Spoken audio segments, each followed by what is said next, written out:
En menos de una década, 18 personas se convirtieron en billonarios, no por tecnología, no por petróleo, por prestar dinero de una manera que los bancos ya no podían hacer.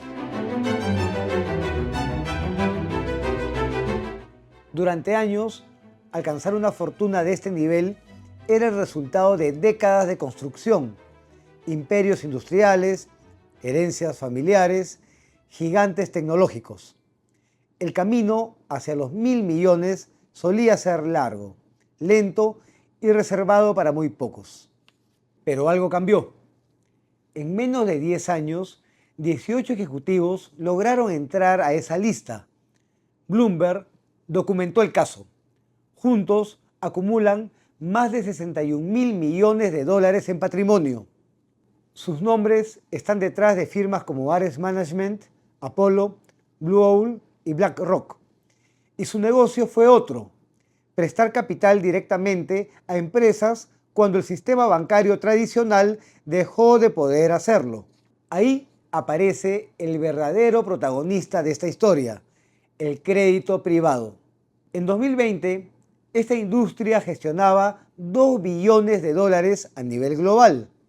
Hoy, según el Alternative Credit Council, ya alcanza los 3.5 billones y Morgan Stanley proyecta que llegará a 5 billones antes de que termine esta década. Solo en 2024, el capital desplegado por este mercado creció un 78%.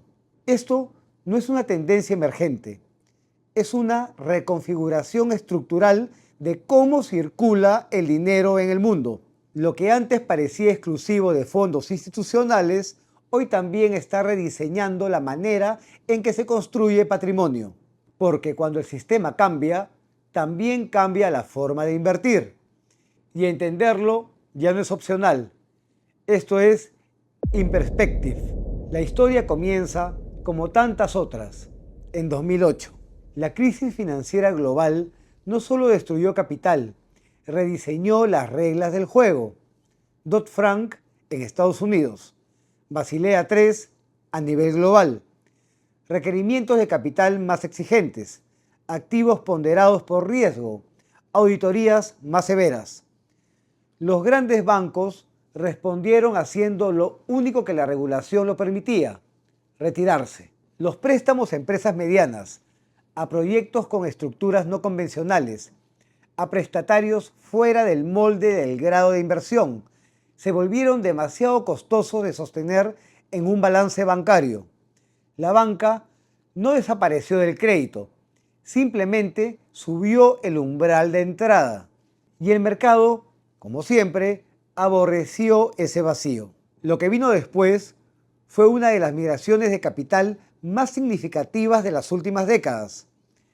Gestores alternativos, Apollo, Blackstone, Ares, KKR, identificaron el hueco y comenzaron a llenarlo con una propuesta distinta: préstamos directos, negociados sin intermediarios, estructurados a la medida del deudor. Los números son elocuentes. En 2010, el crédito privado global gestionaba alrededor de 158.000 millones de dólares. Para mediados de 2024, esa cifra se había multiplicado más de 8 veces, acercándose a los 2 billones solo en activos globales. Hoy, el mercado supera los 3 billones y medio de dólares bajo gestión. No es un nicho, es una reconfiguración estructural del sistema de crédito. El propio Mark Rowan, CEO de Apollo, lo resumió sin eufemismos: hoy, los bancos proveen menos del 20% de todo el crédito a las empresas. El resto ha migrado hacia fondos, gestoras y vehículos que operan fuera del perímetro regulatorio tradicional, con mayor velocidad, mayor flexibilidad y estructuras que la banca simplemente ya no puede ofrecer. La pregunta que queda sobre la mesa no es si este mercado existe, es si sabemos leerlo. Sí, sabemos leerlo. Aquí lo leemos para ti. América Latina siempre llegó tarde a las grandes olas del capital global. Con el crédito privado pasó lo mismo, pero eso está cambiando. En 2024 fue la única clase de activo alternativo que registró crecimiento neto en captación de fondos a nivel global, 3% interanual, mientras Private Equity y Venture Capital retrocedían. En un año de contracción, la deuda privada fue la excepción.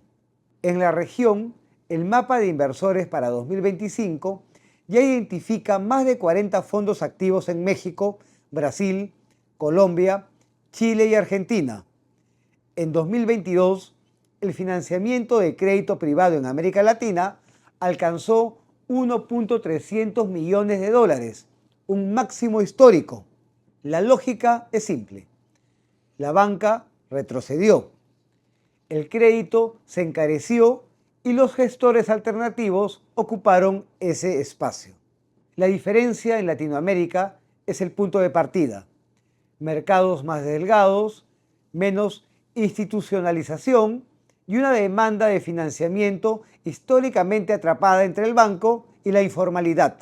En Perú, el sistema financiero es sólido, pero limitado en alcance. A fines de 2025, los créditos del sistema superaron los 417.000 millones de soles. El problema no está en la solidez, sino en quién queda fuera. Las MIPE representan el 99.5% de las unidades productivas y generan el 60% de empleo formal. Sin embargo, solo el 52.4% accede a crédito formal. Una de cada dos opera sin financiamiento bancario. En vivienda, la brecha también es evidente. El déficit habitacional alcanza 1.6 millones de viviendas, con 75% concentrado en zonas urbanas. Cada año se forman 142.000 nuevas familias urbanas, pero solo se construyen 45.000 viviendas formales. Existe demanda, existe capacidad de pago, pero no siempre existe acceso. El independiente, el empresario sin ingresos tradicionales bancarizados, el que genera pero no tiene boleta, para la banca es un perfil opaco. Para un gestor privado con garantías reales, ahí está la oportunidad. Y el inversionista peruano ya lo entendió. Al cierre de 2024, el patrimonio administrado por fondos de inversión en Perú alcanzó los 14.000 millones de soles. El 57% corresponde a fondos privados fuera del ámbito de la SMB. Más de 8.000 millones de soles en activos alternativos, con crecimiento también en 2025. La inversión promedio en estos fondos ya se ubica entre 130.000 y 140.000 dólares por persona, por encima de los 100.000 del año anterior. El capital ya está saliendo de la banca tradicional, buscando rendimiento donde los depósitos a plazo y la renta fija muchas veces ya no alcanzan. Pero ahí aparece la diferencia clave. No todo gestor opera con el mismo criterio. Cuando se invierte en activos alternativos, no basta mirar la rentabilidad. Hay que entender la estructura, conocer al gestor y saber qué respalda realmente ese retorno. Ahí es donde el análisis deja de ser teórico y se vuelve real. Y ahí entra la experiencia. Evelyn Carrillo es una de esas voces. Liderar una firma con 8 años colocando capital en préstamos con garantía hipotecaria permite entender no solo lo que este mercado ofrece, sino también lo que realmente necesita. Cuando hablamos de crédito privado, muchas personas todavía lo perciben como un concepto lejano o exclusivo de grandes fondos internacionales. ¿Cómo explicarías este fenómeno de forma simple para entender cómo funciona realmente? El crédito privado en esencia es simple. Alguien necesita un financiamiento y no puede obtenerlo a través del banco. Del otro lado hay un inversionista dispuesto a prestar un capital a cambio de un retorno. Y en este caso hay un gestor como nosotros que estructura la operación, evalúa el riesgo y define las garantías. Lo que cambió en los últimos años fue la escala. Lo que antes ocurría de forma informal o menuda, hoy es una industria global de varios billones de dólares. La lógica viene siendo la misma, prestar dinero con un respaldo real. La diferencia está en la sofisticación. Cuando se hace bien, hay una evaluación rigurosa, garantía hipotecaria y una gestión profesional de riesgo durante toda la vida del préstamo. Desde tu experiencia liderando Carrillo Royalty durante más de 8 años, ¿dirías que el inversionista peruano ya entiende el valor de invertir en activos respaldados por garantías reales? ¿O todavía existe mucha desinformación? Ha cambiado mucho. Hace 8 años, la mayoría de inversionistas llegaba desde depósitos a plazo o fondos mutuos de renta fija, con la liquidez inmediata como principal prioridad. Hablar de ceder liquidez a cambio de mayor retorno y una garantía real requería empezar desde cero. Ahí la garantía real cambia la ecuación, no elimina el riesgo, pero vuelve tangible y ejecutable. Aún hay mucha desinformación, pero el nivel de entendimiento hoy es mucho mayor y eso es una buena señal para el mercado. En Perú, muchas empresas y emprendedores encuentran barreras para acceder al sistema bancario tradicional. ¿Cómo entra aquí la inversión en préstamos con garantía hipotecaria como una solución real? El sistema bancario tradicional funciona bien para un perfil más específico, ingresos formales, historial limpio y condiciones que encajan en sus modelos de riesgo. Para ese perfil, el banco suele ser la mejor opción. El problema es que esa no es la realidad de gran parte del Perú. Muchos empresarios, emprendedores y personas con ingresos mixtos tienen capacidad de pago y patrimonio, pero no califican bajo ese formato. Ahí entra la inversión en préstamos con garantía hipotecaria. Más que demostrar ingresos tradicionales, el prestatario necesita un activo real que respalde la operación, generalmente un inmueble. Se evalúa el valor del activo, su liquidez y la capacidad de pago. Es una solución para una brecha real. Más de 1.5 millones de viviendas con déficit habitacional y miles de personas en el sistema formal aún no logran ser atendidos. ¿Qué diferencias fundamentales existen entre invertir en renta hipotecaria y hacerlo en instrumentos más tradicionales como depósitos a plazo, fondos mutuos o incluso bienes raíces directos? La primera diferencia es el respaldo. En un depósito a plazo depende de la solvencia del banco, en un fondo mutuo de los instrumentos en cartera. En la renta hipotecaria, el respaldo es un activo físico, inscrito y con valor de mercado verificable. La segunda es el retorno.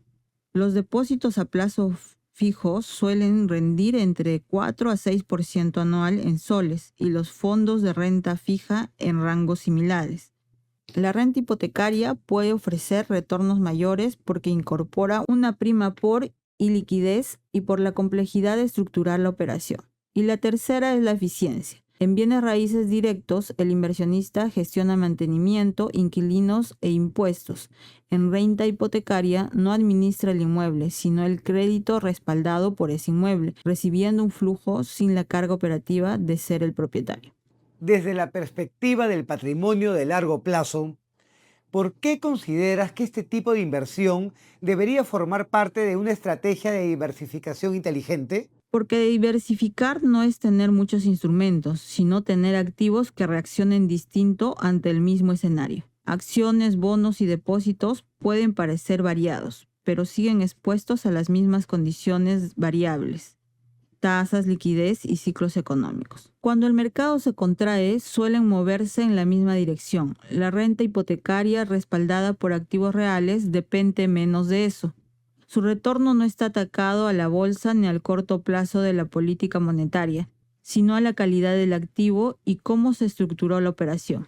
Eso aporta algo muy valioso: estabilidad de flujo en momentos de volatilidad. Para quien piensa en patrimonio a largo plazo, esa estabilidad muchas veces vale más que la rentabilidad inmediata. Hubo un momento, en algún punto entre 2010 y 2015, en que los grandes gestores de capital del mundo vieron algo que los bancos no quisieron ver. Vieron el vacío. Vieron millones de empresas, millones de proyectos, millones de personas con capacidad real de pago y sin nadie dispuesto a financiarlas. Vieron un sistema que había decidido, por mandato regulatorio, que ciertos riesgos eran demasiado costosos de sostener y en lugar de alejarse, se acercaron, estructuraron, originaron, construyeron, ladrillo a ladrillo, una industria que hoy mueve más de 3,5 billones de dólares en activos bajo gestión. No lo hicieron por altruismo, lo hicieron porque entendieron algo fundamental. Donde hay una brecha real, hay una oportunidad real. América Latina tardó en llegar a esa conclusión. Llegó con la cautela propia de mercados que han aprendido a desconfiar de las promesas del capital externo. Pero llegó.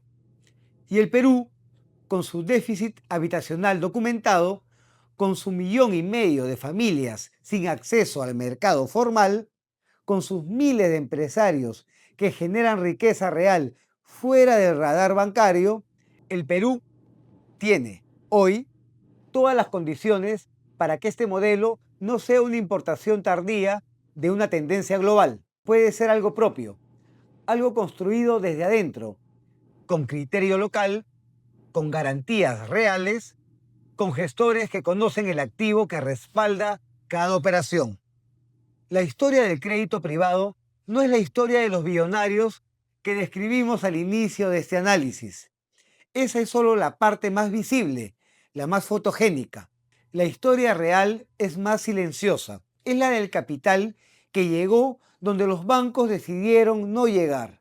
Es la del inversionista que entendió que el retorno y la solidez no son conceptos opuestos. Es la del gestor que, operación a operación, fue demostrando que se puede hacer esto bien, con rigor, con transparencia, con activos que se pueden tocar, inscribir y ejecutar si hace falta. Esa historia está siendo escrita ahora mismo, también aquí, también en el Perú. Y la pregunta que queda, la única que realmente importa, no es si este mercado existe, es si estás dentro de él.